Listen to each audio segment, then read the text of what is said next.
I've found the adapter for the keyboard. It was actually here.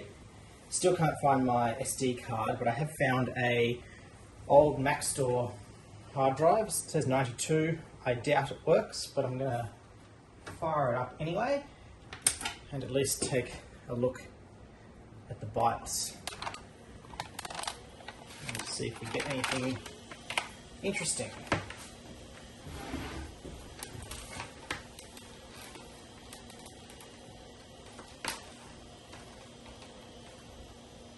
The hard drive does not sound happy.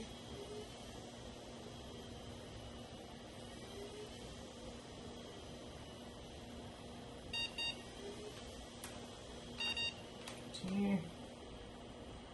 Cool, well it says 128K of cache, which is good, but I want to get into the BIOS. This Silicon Graphics keyboard seems a bit funky. Okay.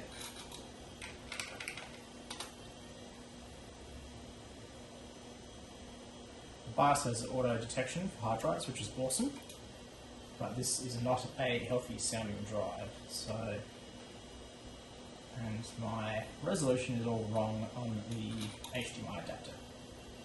Oh, that drive sounds awful. But the motherboard and video card look all good, so that's a good start. I am interested though, people say this is a pretty slow video card, even a 2x6 can max it out. So I think I might do some benchmarks with it compared to the ET6000 when I get a chance. So we'll see how we go. Alright, I'm going to play around with this BIOS a bit. It's not detecting the drive, but that's expected. And see if I can get the HDMI capture to actually show me the full screen. That'll be useful. I've got the capture device working. I just have to match the resolutions. Let's have a look at the BIOS, what we've got in here. That must have been the previous drive. It's possible this is 160 meg, but it's not happy. It's got some time in it, so that's kind of cool.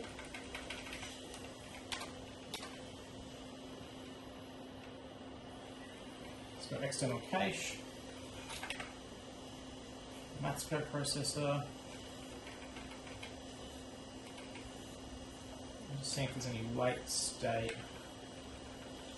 information. I can't see that. Oh, here we go. Hey, so this is a good BIOS. Quite a late one, but that's great. Well, this is going to be good once I find a working drive. Well, I've made some progress. I've found this Fujitsu 1.7 gig hard drive, and to my surprise, the BIOS has identified it, and it actually started booting an OS off it. Now, I don't know if the drive has an issue or if trying to boot FreeBSD off 4 meg of RAM is causing it not to work. But as you can see here, we've actually got a FreeBSD bootloader. So I assume it's a 64-bit version. Oh, it says i386 2006. So yeah, can't load kernel, but I'm assuming that either the drive is dead or it can't work with such little RAM. But that's pretty hilarious. So that means I've actually got a working hard drive, and it means the I/O controller is working. So that's a pretty good start. Alright, it's a few days later and I've made quite a lot of progress. A few setbacks, but the machine is now working. The hard drive works great, so that's good. Now, I was able to get it to detect the IDE to SD adapter, but I wasn't ever able to get it to boot properly. It would start booting off it and then crash or something like that.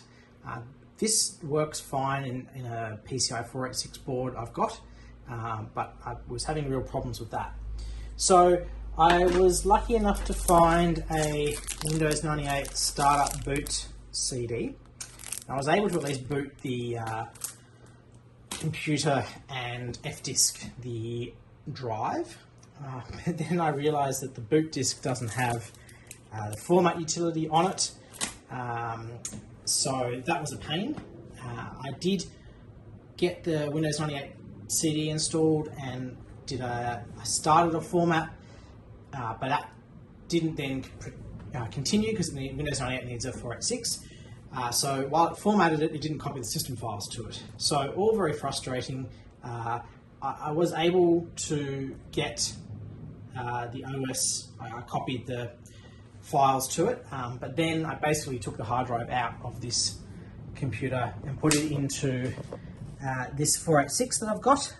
It's got a removable drive caddy, which is very convenient, and I basically copied a bunch of files, and I actually think that maybe I even ended up formatting it in that. So yeah, painful. I really need that Gotek floppy to USB emulator device, which I've ordered. So currently I have a bastardized install of Windows 98. The floppy has some files on it in a cab folder, which I extracted, so I've got the edit utility. But yeah, the whole thing needs to be blown away and installed with a proper DOS 6.22, which is what I'll do once I have the Gotek. But in the meantime, I have been playing around with it. I have replaced the video card. I put in my ET 4000, which I did some quick benchmarks, and it is definitely faster than the Trident card. I've also found this Sound Blaster 16. I wasn't sure if I had any spare ISO Sound Blasters, but I do. It's the CT2740. It works, which is awesome. I think I would have probably preferred a Sound Blaster Pro based on what everyone's saying for a 386, but this will do very nicely. Now, I had found an ISA network card. It's a NE2000 compatible card, but I just cannot get it working. There's a program called MTCP that you can use, and while I have had the packet driver detect the card, the MAC address is all Fs, so it doesn't seem to initialize 100%. I think partly that's to do with it being, it's a plug-and-play network card, so it's, yeah. Or the card doesn't work. I have tried this in a Windows 98 machine before and it had issues. So the other thing it could be is it may be trying to use the BNC connector and not the RJ45. I did find supposedly the drivers for it, but it didn't detect the card. So I've ordered a proper 3Com ISA card, so that's going to be good. And yeah, that, I think once I've got that and the Gotek, it'll be pretty good. I also ended up upgrading the RAM. Now, my goal for this machine was to have 8 meg in it, and I put, so this is the original RAM here, and I installed this RAM, and I thought that looks like it'll be 8 meg, but when I booted the machine, I now have 20 meg. So obviously those are 4 meg sticks, which is very cool, but I don't actually really /want or need that much RAM in this machine. So I will be trying to replace it with 8 meg at some point, but at the moment it's booting with 20 meg, so that's pretty cool. I've fired up a few games on it, and the hardware is good. So other than the network card, everything else is working very well. And I love having a real IDE hard drive in it. And I'm still surprised that the 1.7 gig drive is detected. It's formatted with a 500 meg partition, but that's plenty. So the machine is, hardware-wise, pretty much done. And so I probably will leave it here until I get my Gotek to format it with a proper DOS 622 install. Once I've done that, I want to start doing some benchmarks, and I think I'll make that a separate video. But for now, the machine is working very nicely. So yeah, I'll definitely need to do some publish some benchmarks.